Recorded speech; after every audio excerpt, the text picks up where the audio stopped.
You ever notice how the most self-aware people you know are also kind of the worst? I'm serious. Think about it for a second.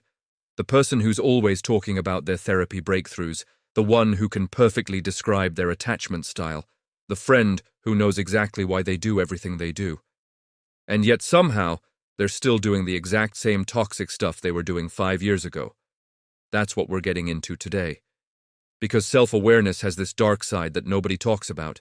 And if you're someone who's been working on yourself, going to therapy, reading all the self-help books, journaling every morning, this might actually make you uncomfortable. But stick with me because what I'm about to show you might explain why you're still stuck despite knowing so much about yourself. So here's the thing. We've been sold this idea that self-awareness is the answer to everything. Know yourself and you'll be free. Understand your patterns and you'll break them. Recognize your triggers and you'll heal. Sounds great, right? Except there's a huge problem with this. Self-awareness can become the perfect hiding place for your ego.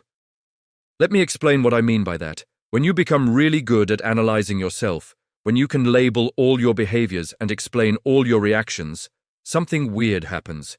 You start to believe that understanding something is the same as changing it. It's not. I've met people who can give you a 20-minute breakdown of their childhood trauma, how it affects their relationships, why they push people away, the whole thing. And then they go right back to pushing people away, because knowing about the problem became a substitute for actually dealing with the problem. The ego is sneaky like that. It adapts.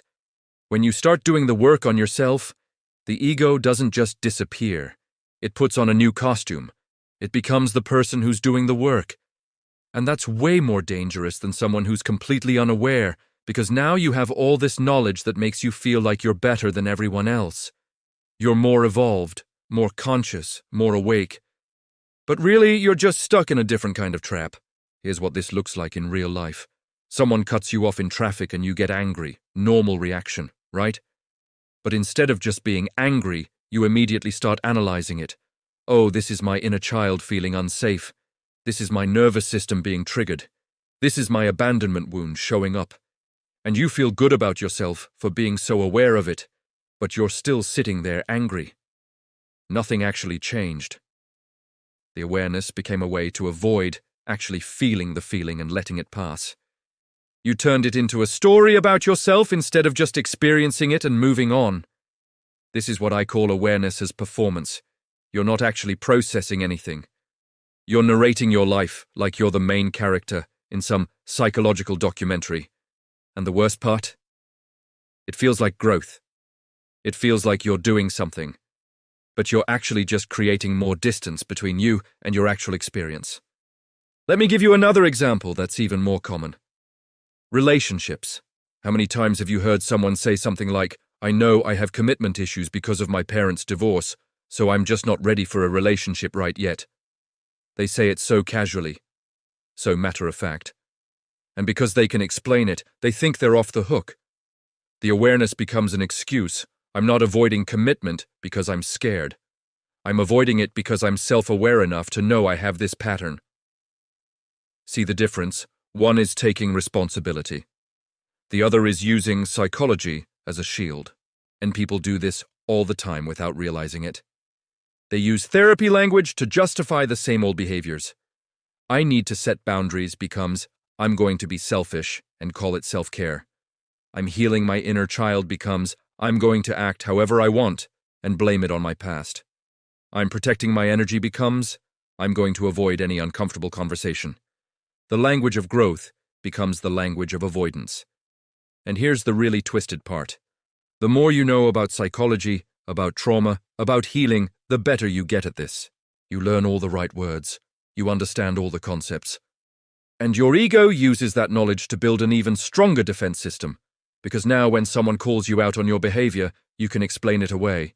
You can make it sound like you're actually doing deep work, when really you're just intellectualizing your way out of change. I saw this happen to someone I used to know. They got really into personal development, read all the books, went to all the workshops, could talk for hours about shadow work and limiting beliefs. And they became impossible to have a real conversation with. Because every time you tried to tell them they hurt your feelings or did something wrong, they'd turn it into a teaching moment. Oh, that's interesting.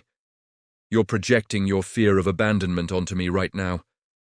Like, no, you just cancelled our plans last minute for the third time. This isn't about my childhood. This is about you being flaky. But they couldn't hear it. The self-awareness had become a wall. They were so busy analyzing everything that they stopped actually connecting with people, and they had no idea they were doing it. That's the thing about this trap. You can't see it when you're in it, because it feels like you're growing. It feels like you're evolving. You're learning new things about yourself all the time. You're having these big realizations. But if those realizations aren't actually changing your behavior, they're just stories you're telling yourself. And the ego loves a good story. Especially a story where you're the hero, who's overcoming all these challenges and becoming a better person. Even if in reality, you're still doing the exact same stuff you've always done. So how do you know if your self-awareness is real or if it's just ego in disguise? Here's the test. Ask yourself this. Has anything actually changed? Not has your understanding changed. Not have you had insights. Has your behavior changed? Have your relationships improved? Are you less reactive, more present, kinder? If the answer is no, then your self-awareness isn't serving you. It's serving your ego. Real self-awareness is uncomfortable. It doesn't make you feel good about yourself. It shows you the parts of yourself you don't want to see. And it demands change, not just understanding. Fake self-awareness feels good. It feels like progress.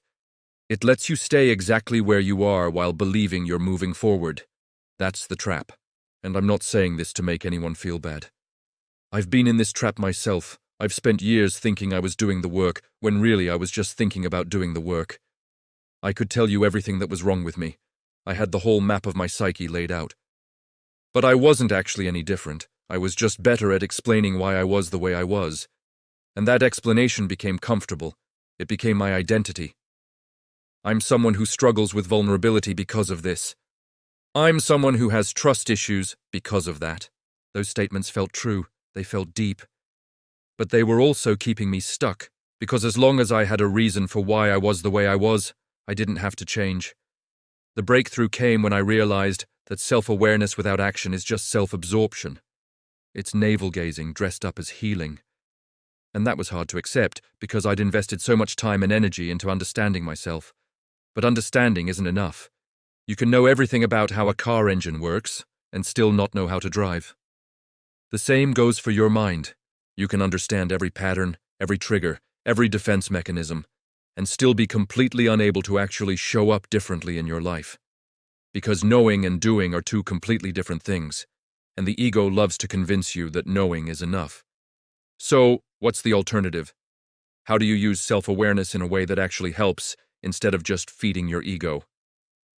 First, you have to get honest about what you're avoiding. Most of the time, when we're stuck in analysis mode, it's because there's something we don't want to feel or something we don't want to do. Maybe it's a hard conversation you need to have. Maybe it's a change you need to make. Maybe it's just sitting with discomfort instead of explaining it away. Whatever it is, notice when you're using understanding as a way to avoid action. Second, focus on behavior, not insight. Instead of asking, why do I do this, ask what am I going to do differently next time. Make it concrete, make it specific. Not, I'm going to work on my communication. But I'm going to tell my partner when something bothers me, instead of shutting down. Not, I need to be more present. But I'm going to put my phone away during dinner. Small, specific actions beat grand insights every single time. Third, be willing to be wrong about yourself. This is huge. When you get really attached to your self-concept, even if it's a self-concept based on deep psychological understanding, you stop being open to feedback. You stop being surprised by yourself. And that's when you know you're stuck. Real growth means you're constantly discovering new things about yourself that don't fit the story you've been telling. It means being humble enough to realize you don't have yourself all figured out. And finally, remember that awareness is just the starting point, not the destination. It's supposed to lead somewhere. If your self-awareness isn't making you more compassionate, more connected, more alive, then it's not serving its purpose. It's just become another thing your ego is using to feel superior.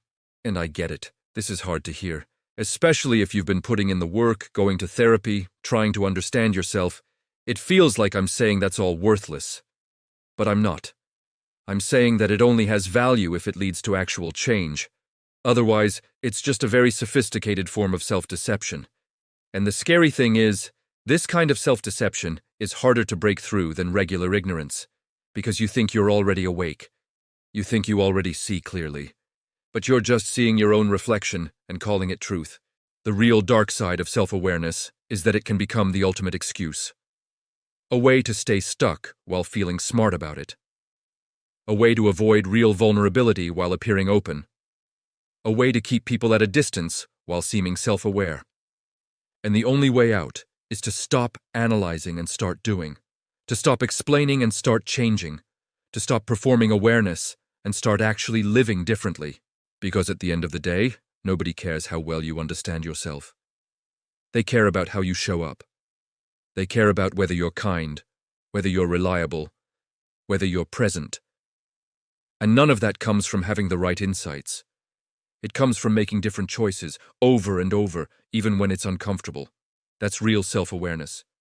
Not the kind that makes you feel good about yourself, the kind that actually transforms you. So if you've been stuck in the same patterns despite knowing everything about why you're stuck, maybe it's time to ask yourself if your awareness is helping or hiding, if it's freeing you or trapping you, if it's making you better or just making you feel better about staying the same.